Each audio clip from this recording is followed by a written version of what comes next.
গল্পের শুরুতে আমরা তাইপনকে দেখতে পাই। তাইপন তো একটা জায়গায় আসে কাঠ বানানোর জন্য। ও সিয়নের জন্য একটা কাঠ বানাতে দিয়েছিল। সেখানে কাঠ বানানো হয়ে গেলে ও তো এই কাঠগুলো নিয়ে নেয়। আর তারপরে ওর চোখ ওখানে পিঙ্ক কালারের একটা পার্সের উপর পড়ে। তাইপন ওই পার্সটা ওর জন্য নিয়ে নেয়। তাইপন বেশ খুশি থাকে। এরপর আমরা সিয়নকে দেখি। পরদিন ও অফিসে চলে আসে, কিন্তু অফিসে কেউই তো ছিল না। কিন্তু ভেতরে গেলে সিয়ন দেখতে পায় তারপর আগে থেকে অফিসে আছে। আর তারপর ওকে তো ওই পার্সটাও দিয়ে দেয়। সিয়ন এটা পেয়ে অনেক বেশি খুশি হয়ে যায়। ও দেখতে পায় নিজের নামেরই কার্ড রেডি করা হয়েছে, যেটা দেখার পরে ওর অনেক বেশি খুশি লাগে। কারণ এটা ওর ড্রিম জব ছিল, যেটা তাইপন ওকে দিয়েছে। কিন্তু ওদের অনেক হার্ড টাইম পার করতে হবে। ওরা এরকমটা প্রস্তুতিও নিয়েছে, তাই ওরা বিভিন্ন রকম কাজ করার চেষ্টা করে। এদিকে হিয়ন ওই মালগুলো দেখতে থাকে। ও এই ফেব্রিকগুলো ভালো করে দেখে নেয় আর ওর ম্যানেজারকে বলে দেয়, এর মধ্য থেকে একটা ফেব্রিক রেখে দিও, এটা তাইপুনকে গিফট করব। বেচারার তো গায়ে দেওয়ার মতো কিছুই থাকলো না, এগুলো দিয়ে ও ড্রেস রেডি করে নিবে। হিয়ন এগুলো বলতে থাকে আর ম্যানেজারের সাথে হাসাহাসি করতে থাকে। এইদিকে হিয়ন বেকোর সাথে দেখা করতে যায়। তারপর বেকোকে ও ভালো মতো রিকোয়েস্ট করে ওর মালগুলো ফেরত দেওয়ার জন্য। ওই কন্ট্যাক্ট পেপারটাও দেখায়, যেখানে ওরা কন্ট্যাক্ট করেছে আর ওদের ফ্যাক্স গিয়ে এসেছে। তখন উনি তো বলে, আমি কিছুই করতে পারবো না, ওটা আমার হয়ে গিয়েছে। তুমি চাইলে আমার কাছে তোমার কোম্পানিটা বিক্রি করে দিতে পারো, তাহলে তোমার কিছু হেল্প হবে, কারণ তোমার বাবা তো আমার বন্ধু ছিল। তখন আমরা দেখি তাইপন সেরকম কিছুই বলে না। না বলে ও তো ফিরে চলে যাচ্ছিল। কিছু দূর গিয়ে ও আবার ফিরে আসে। তাইপন বলে, এখন আমি ওই কোম্পানির সিও, আর এটা আমার কোম্পানি। আমি কি করব এটা আমার ব্যাপার। তবে তুমি যা করেছো এর জন্য তোমায় পস্তাতে হবে। বেকো তো বলে, আমি তোমার মালগুলো কখনোই ফেরত দেব না, তোমার যা খুশি তুমি করতে পারো। তার জন্য তাইপন আর কিছুই বলে না, শুধু বলে, আমি তোমায় দেখিয়ে দিব। এটা বলে তাইপন ওখান থেকে চলে যায়। ও যখন অফিসে আসে ও এসে দেখতে পায় একটা ফোন অনবরত বেজেই চলেছে। তারপর ও ফোনটা খুঁজতে থাকে কোথায় বাজছে। এরপর ফোনের কাছে গিয়ে তাইপন তো ফোনটা রিসিভ করে। তখন ওই ট্রাক ড্রাইভার ওকে বলে যে, তোমাদের অনেক ফোন করেছি, তাড়াতাড়ি আমার সাথে দেখা করো। তার জন্য তাইপন একটা জায়গায় দাঁড়িয়ে থাকে। তখনই সেখানে ওই ট্রাক ড্রাইভারটা চলে আসে। এরপর উনি নেমে বলে, তোমার জিনিসগুলো অনেকদিন যাবৎ আমার কাছে আছে। তাইপন তো এটা শোনার পরে বেশ অবাক হয়ে যায়। ও গিয়ে দেখতে পাই যে ওদের ফেব্রিক গুলো কিছু এই ট্রাকে আছে। তখন ট্রাক ড্রাইভার ওকে জানায়, ওই দিন যখন তোমার বন্ধুর সাথে তুমি কাজ করছিলে আমি তোমাদের দেখতে পাই, তোমরা অনেক বেশি খারাপ সময় পার করছিলে। তার জন্য আমি ভেবেছিলাম কিছু মাল এখানেই থাকুক, তাহলে তোমাদের হেল্প হবে। তাই ট্রাকে করে আমি রেখে দিয়েছিলাম। আমি জানতে পেরেছি বেকো তোমার সাথে কি করেছে। আর এরপরে আমি তোমার কোম্পানিতে অনেকবার ফোন করেছি, কিন্তু কেউই ফোনটা রিসিভ করেনি। একবার তো কেউ একজন রিসিভ করেছিল কিন্তু কথা বলেনি। তার জন্য এই জিনিসগুলো নিয়ে আমি এরকম ঘুরে বেড়াচ্ছি, তুমি আমাকে কিছু পে করে দাও। তখন আমরা দেখি তাইপন বলে, অবশ্যই, কারণ ওর তো খুশির সীমা ছিল না, কেননা বেশ কতটা ফেব্রিক ও পেয়ে গিয়েছে। ওইটা বিক্রি করলে কিছু টাকা পাবে। এরপরে আমরা মাজিনকে দেখি। মাজিন তো খুব হ্যান্ডসাম হয়ে রেডি হয়ে যায় আর বেকোর ম্যানেজারের সাথে একটা ডিল করে। আর তারপর আমরা দেখি বেকোর ম্যানেজার তাকে কিছু টাকাও দিয়ে দেয়। আসলে মাজিন মিথ্যে মিথ্যে বলেছিল ওগুলো বিক্রি করে দিবে। এদিকে আমরা দেখি যে তাইপন তো পোর্টে ওই মালগুলো দেখতে থাকে, যেগুলো বেকো বাইরে বিক্রি করার চিন্তা ভাবনা করছে। এরপর আমরা পাস্টের একটা ঘটনা দেখি। তাইপুন আর সিয়ন তো আলোচনা করছিল যে কিভাবে আমরা ওদের থেকে টাকা নিতে পারি। তখনই সেখানে মাজিন চলে আসে। মাজিনকে দেখা মাত্রই দুজনের মাথায় একটা আইডিয়া চলে আসে যে এই লোকটাকে দিয়ে ওরা কাজে লাগাবে। তখন মাজিন তো ওখানে সঞ্চয় বইটা রেখে দেয় আর বলে, এই সেভিংস এর বইটা আমাকে কেন পাঠিয়েছো? আমি কি দেশদ্রোহী নাকি? আমার কাছে এই বইটার কোনো প্রয়োজন নেই। এদিকে ওরা দুজন হাসতে থাকে। মাজিদ তো বুঝতে পারে না কেন ওরা একে দেখে হাসছে। এরপর আমরা দেখি ওরা তো বলে তোমার একটা কাজ করতে হবে, আর তার জন্যই মাজিনকে পাঠায় ওই ম্যানেজারের সাথে ডিল করতে। মাজিন যখন ডিল করছিল তখন ওখানে তাইপুন আর সিয়ন ছিল। ওদের সাথে ডিল করে যে এই জিনিসগুলো বিক্রি করে দিবে, আর মাজিন এমনটাই করে আর তার থেকে টাকাও নিয়ে নেয়। এরপর আমরা দেখি এই টাকাগুলো সিয়নকে দিয়ে দিচ্ছিল আর বলছিল তোমরা কোম্পানির কাজে লাগিও।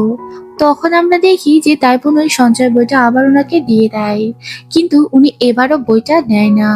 বলে আমি তোমার বাবার সাথে অনেকদিন কাজ করেছি, সে অনেক খারাপ সময় পার করেছে, তার জন্য আমরাও খারাপ সময় পার করেছি। এর মানে এই নয় যে এখন আমার এটা নিতে হবে, সে আমাদের অনেক উপকারও করেছে। যখনই প্রয়োজন তুমি আমাকে ডাকতে পারো, আমি তোমাদেরকে হেল্প করব। এরপর মাজিন তো বলে তোমাদের সামনে অনেক খারাপ সময় আসবে, দুজন অটুট থেকো। এটা বলে মাজিন ওখান থেকে চলে যায়। এরপর আমরা দেখি ওই ম্যানেজার বেকোর কাছে আসে, আর তারপর জানতে পারে সে যে ডিল করেছে সেটা পুরাটাই ফ্রড ছিল। ওরা যেমন কাজে লাগিয়েছিল ডিলে, ওরাও সেম তাই করেছে। তার জন্য বেকো অনেক বেশি রেগে যায় আর তার ম্যানেজারকে মারতে থাকে যে তুমি কেন ওই পেপারটা ভালো করে পড়োনি। এরপর ওকে থ্রেট দেয় খুব তাড়াতাড়ি ওটা নেওয়ার জন্য।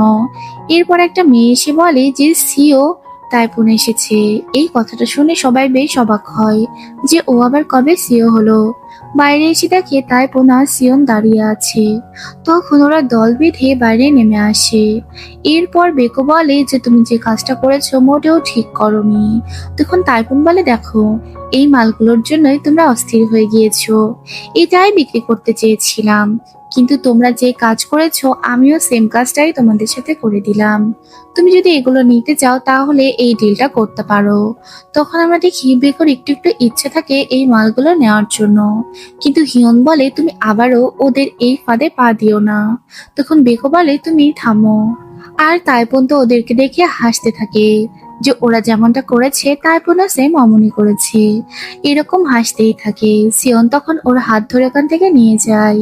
এরপর তাইপুন চোয়ের সাথে দেখা করে মিস্টার চোয়কে ওই টাকাগুলো ফেরত দিয়ে দেয়, যে টাকাগুলো ওর বাবার থেকে উনি পেত।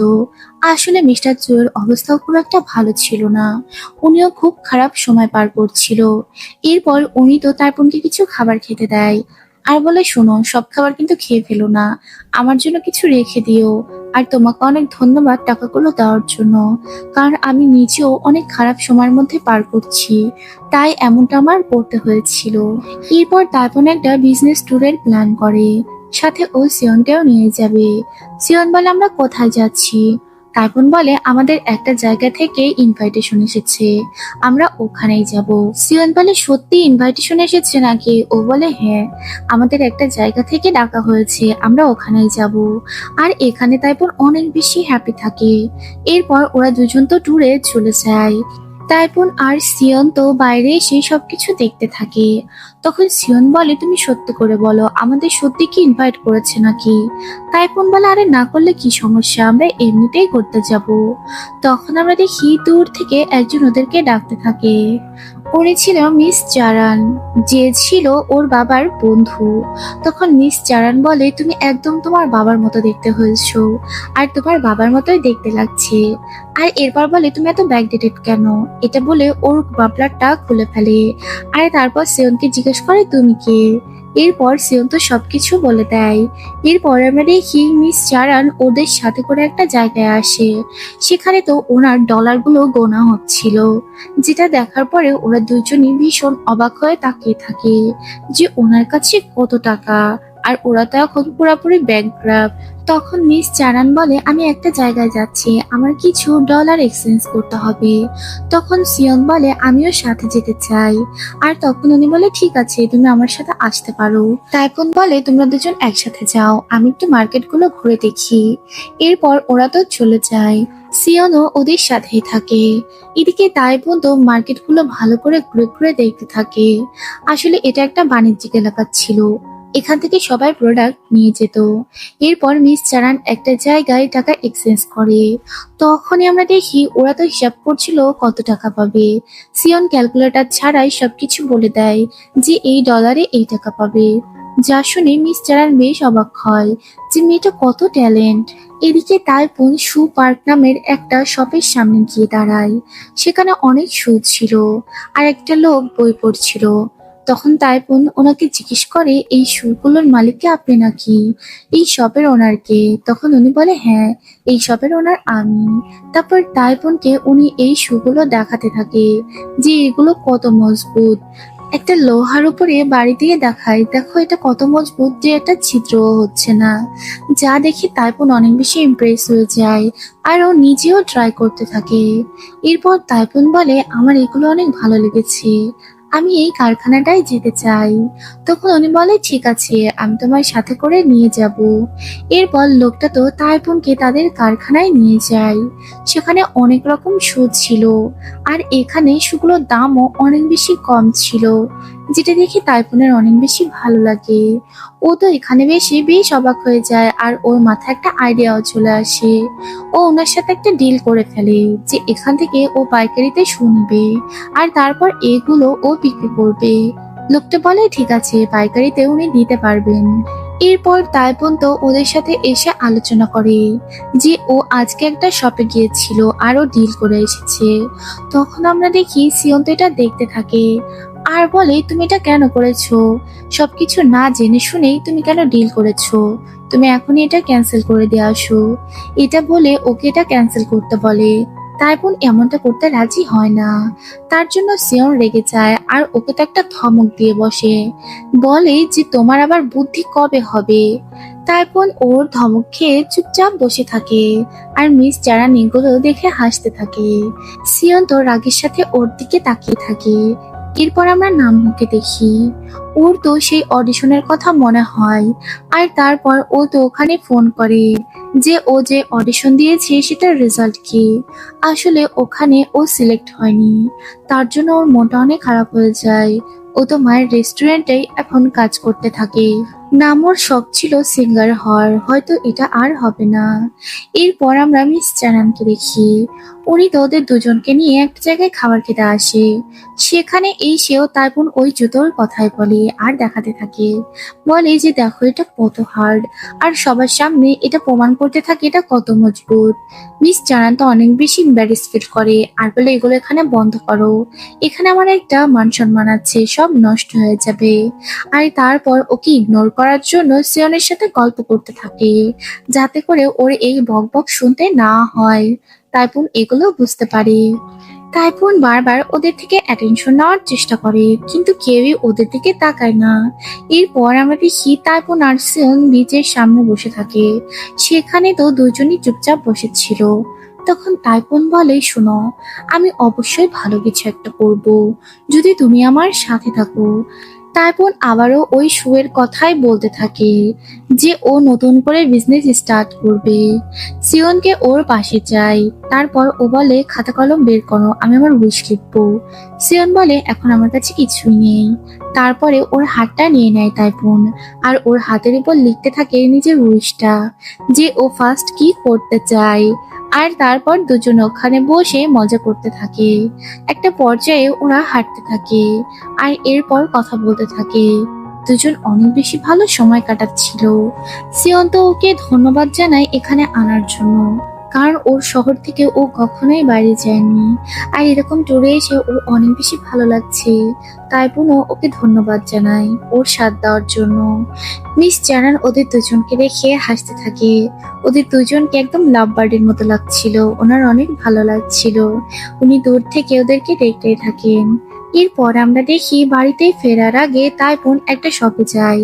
সেখানে ও একটা কেক নিয়ে নেয় আর তারপর একটা কেক দেখতে পায় যে গিফটটা ওর অনেক বেশি ভালো লাগে। ও ওর মায়ের জন্য এটা নিতে চায়। ওর মা এইরকম গিফট অনেক পছন্দ করে। তাইপুন এগুলো নিয়ে বাড়ির দিকে এগিয়ে যায়। এরপর আমরা দেখি তাইপুন বাড়ির ভিতরে ঢুকলে একটু অবাক হয়ে যায়, কারণ সেখানে ব্যাংকের অনেক লোকজন ছিল। ও তো বলে যে তোমরা এখানে কি করছো? আসলে ওর বাবা ব্যাংক থেকে অনেক লোন নিয়েছিল আর তাই বাড়িটা তো তারা নিয়ে নিচ্ছে। ও এটা জানতে পেরে অবাক হয়ে মায়ের দিকে তাকিয়ে থাকে, কারণ ওর মা ওকে কিছুই জানায়নি। ব্যাংকটা বাড়িটা নিয়ে নেওয়ায় অনেক লোকই এখানে চলে আসে যারা ওর বাবার থেকে টাকা পেত। আর এরপর দামি দামি জিনিসগুলো নিতে থাকে, যেটা দেখে তাইপুনের অনেক খারাপ লাগে। আর এরপর তাইপুন খেয়াল করে ওর আনা কেকটা পায়ের নিচে নষ্ট হয়ে যাচ্ছে, যা দেখে ও নিরুপায় হয়ে দাঁড়িয়ে থাকে। এরপর মাকে নিয়ে বেরিয়ে আসে। তখন ওর মায়ের অনেক ঠান্ডা লাগছিল। তারপর নিজের সোয়েটার খুলে মাকে দিতে চায়। তখন ওর মা বলে, এটা তোমার কাছেই রাখো। কিন্তু তারপরেও ওর মাকে সোয়েটারটা দিয়ে দেয়। ওর মা সোয়েটারটা খুলে ফেলে আর বলে, তুমি পরো, আমার সোয়েটার আমি ভিতর থেকে নিয়ে আসছি। এটা বলে উনি চলে যায়। এরপর উনি আবার কিছু দূর গিয়ে ফিরে আসে, বলে এই বাড়ির বাইরে ওনার খুব মূল্যবান একটা জিনিস রয়েছে। এরপর উনি দৌড়ে চলে যায়। তখন আমরা দেখি তারপর পেছন থেকে মাকে আটকানোর চেষ্টা করে, কিন্তু ওর মা ভিতরে চলে যায়। এরপর ওর মা তো ফিরে আসে। তখন তাইপন বলে, তুমি সত্যি করে বলো ভিতরে কেন গিয়েছিলে? তখন তাইপনের মা বলে, তোমার বাবা কিছুদিন আগে আমাকে একটা স্লিপার দিয়েছিল, আর এটাই আনার জন্য আমি ভিতরে গিয়েছিলাম। আমি আসলে এই স্লিপারটা অনেক পছন্দ করি, কারণ তোমার বাবাকে আমি অনেক বেশি মিস করি। তখন তাইপন ওর মায়ের পায়ের দিকে তাকায়। ওর তো অনেক বেশি খারাপ লাগে নিজের এই পরিস্থিতির জন্য।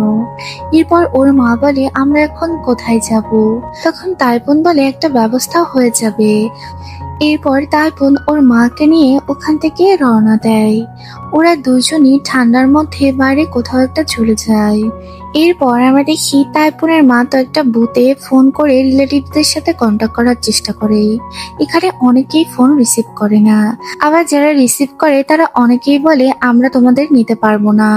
এরপর বাইরে বের হয়ে আসলে উনি তো বলে, এখন আমরা কি করব, কোথায় যাব? তখন তাইপুন বলে, চলো আমরা বাবার কাছে চলে যাই। এটা শোনার পরে ওর মা তো অবাক হয় আর বলে, তুমি এগুলো? তাইপন গিয়ে বলে, আমার সঙ্গে চলো, দেখো আমি কোথায় নিয়ে যাই। তারপরেও মা যেন থামতেই চায় না। আসলে তাইপুন ওর বাবার কোম্পানিতে নিয়ে আসে।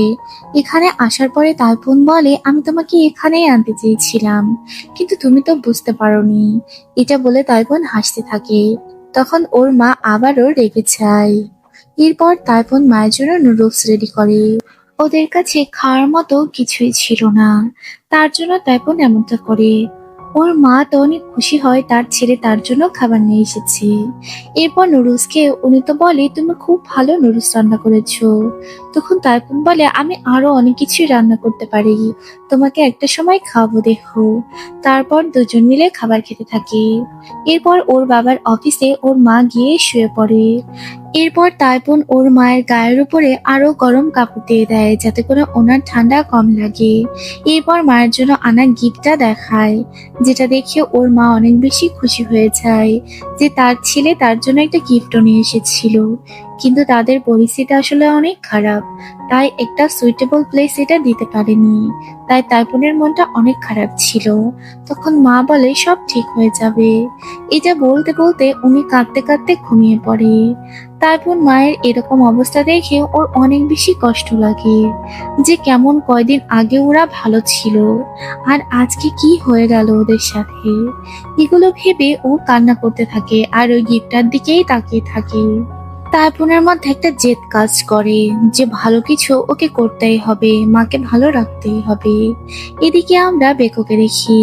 মিস বেকো তো বলতে থাকে যে ওদের বাড়ি তো চলে গেল, এবার অফিসটা না কখন চলে যায়। আসলে ওদের ওই বাড়ি চলে যাওয়াতে ওনারও অনেক বড় হাত ছিল, এটা বলে উনি জোরে জোরে হাসতে থাকে। এরপর আমরা টাইপুনকে দেখি। টাইপুন তো শু পার্কের ওই জুতোগুলো দেখতে থাকে, ওগুলো কিভাবে বানানো হয়েছে সবকিছু ও দেখতে থাকে। এরপর ওখানকার শুটা ও হাতে নেয় আর তারপর ভালো করে সবকিছু দেখে হাসতে থাকে। ও হয়তো কোনো বড় একটা প্ল্যান করতে যাচ্ছে। আর এই মোমেন্টে এসেই এই এপিসোডটি শেষ হয়ে যায়। এপিসোডটি তোমাদের কেমন লাগলো অবশ্যই কমেন্টসে জানাতে ভুলবে না। পরবর্তী এপিসোড দেখতে চাইলে চ্যানেলটাকে সাবস্ক্রাইব করে দিও, আর ভিডিওটা ভালো লাগলে একটা লাইক করে দিও। Thanks for watching. আল্লাহ হাফেজ।